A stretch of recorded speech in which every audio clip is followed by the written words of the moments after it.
Supreme court में मखसूस नशिस्तों से मुतालिक केस की समाअत चीफ जस्टिस की सरबराही में फुल कोर्ट समाअत कर रहा है। सुन्नी इत्तेहाद काउंसिल के वकील फैसल सिद्दीकी दलाइल दे रहे हैं।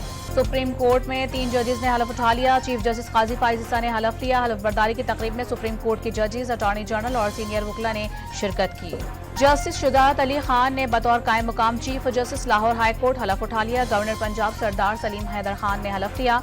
वजीर आला पंजाब, सूबाई वज़रा, जजेस और वकला ने भी तकरीब में शिरकत की। वज़ीर आज़म शहबाज शरीफ ने वफाकी काबीना का इजलास तलब कर लिया। ऑपरेशन नज़्म और इस्तेहकाम पर काबीना का एतमाद में लिया जाएगा। अरकान की जानिब से मंजूरी दिए जाने का इम्कान। वज़ीर आला पंजाब मरियम नवाज का लाहौर में चिल्ड्रन लाइब्रेरी कॉम्प्लेक्स में छापा। खाली कमरे, लाइब्रेरी और ऑडिटोरियम में लाइट्स, पंखे और एसी चलने पर नाराजगी का इजहार। कराची में पारा 42 डिग्री तक पहुंच गया। गर्मी की शिद्दत 50 डिग्री से जायद महसूस हुई। कराची में मजीद 2 रोज तक हीट वेव जैसी सूरत हाल बरकरार रहने की पेशगोई। और T20 वर्ल्ड कप में अफगानिस्तान ने बांग्लादेश को शिकस्त देकर पहली मर्तबा सेमीफाइनल के लिए क्वालिफाई कर लिया। ऑस्ट्रेलिया और बांग्लादेश इवेंट से बाहर हो गए।